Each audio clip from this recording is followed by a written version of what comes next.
Yeah, thank you, Honorable Minister, for giving me way.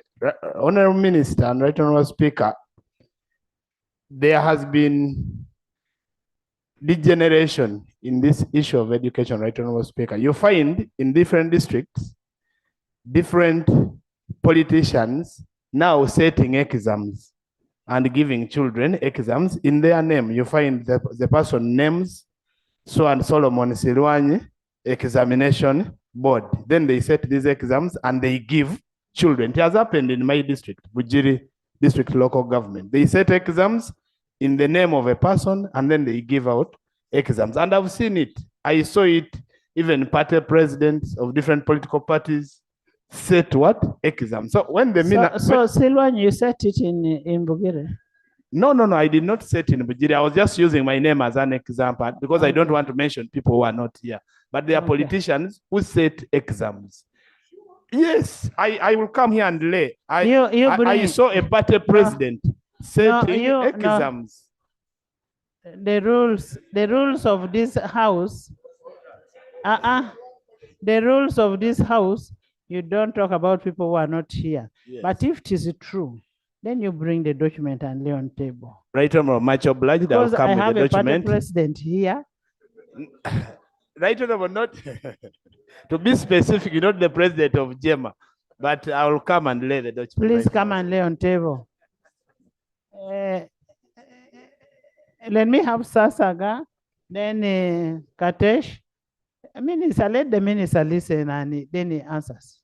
Thank you, Madam Speaker. Yes. Madam Speaker, over time in marking centers, UNEB has continuously come up with different marking guides and collected some of the mistakes which teachers do in teaching. And most of these teachers are not examiners. And that partly explains why most of those schools are not doing well, especially the upcountry schools. And I think whenever there's smoke, there must be fire. In the wisdom of this LC5, for him to move and say, I want to subject the teachers to the examination, I think he wanted to prove and assess and see really if that par with what UNEB requires. But that means the burden goes back to the Minister of Education. Minister of Education must have retooling programs through the CCT centers. You keep on retooling and updating some of these teachers of the current desired standards by UNEB, which these teachers don't know about. And I think that's why most of them came up, and many might come up, many of them, to subject teachers maybe to those examinations. And that goes to the Minister of Education. Madam Speaker, the second issue, as I said before, I have seen the adverts in different media by the Higher Education Students Board, and good enough the ministers here. And in this advert, they are calling upon the students who start senior 6 and are joining year 1 in the university to apply for the loan scheme. And aware of the fact that UNEB would like to release the exams. And this financing board put the deadline as 15th of March, which is today. Most of these students have just received the results, others are yet to receive. And these universities have just opened up for the admissions.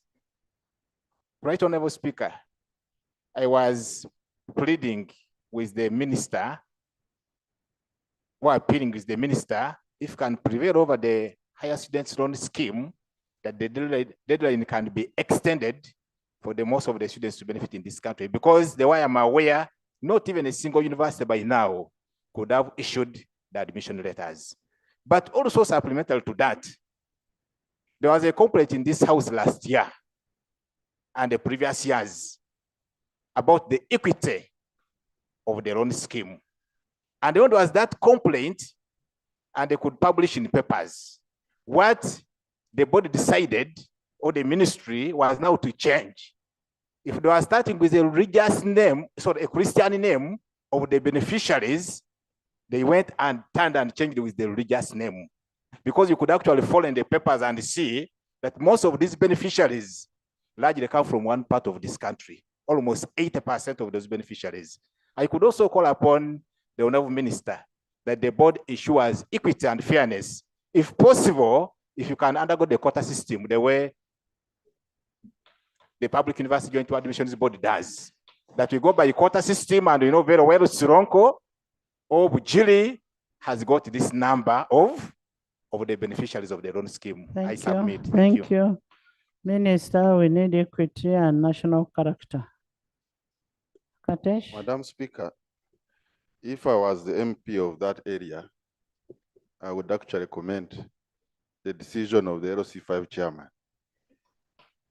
And at least you can accuse him of the methods he has used, but he has ignited the debate about why our children are performing poorly in schools. At the beginning of PDM, Madam Speaker, I subjected the parish chiefs and the town agents to a simple test. And I can tell you,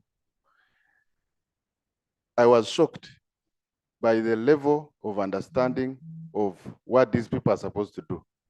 So, Madam Speaker, I think the Minister of Education, rather than being condemning or us condemning the actions of the LC5, we need actually to engage him and engage the districts to understand the deep causes of poor performance by these children. Parents world over in this country are sacrificing to take their children to school. Yes, there might be other factors, but our education system, particularly because of the way decentralization has been, the umbilical cord between the center and the local government has been cut off. In going into school, checking their attendance. These days, we have a lot of absenteeism. And these are some of the issues that are facing our people. So I would like to encourage my brother that we need to applaud the actions of that chairperson and take measures to make sure that we understand the deep root causes. There's an order. He has already finished. Minister, can we first hear from you?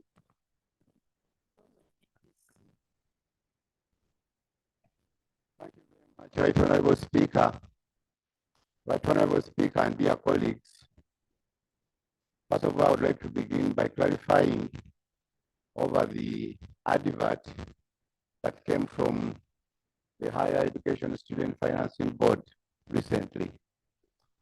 This is not for the students whose results were released recently, as it's being misinterpreted. This advert was mirrored when we were discussing the budget last year for this financial year. No money was provided for this board, and we've been following finance, government, as a supplementary, which I approved. So this advert is that group of people. For the students who have just come out, once Parliament gives us money, we shall go ahead, make all the necessary preparations, and the advert concerned. Otherwise, this one is not for this category of students. Secondly, Speaker, we were shocked to learn about this from the media, and because we know that an official, we have sent our team on the ground to find out exactly what is happening. Could this be true? And I want to assure this house that after we've done this study, because we'll come back and report to you. I submit your right, Honorable Speaker.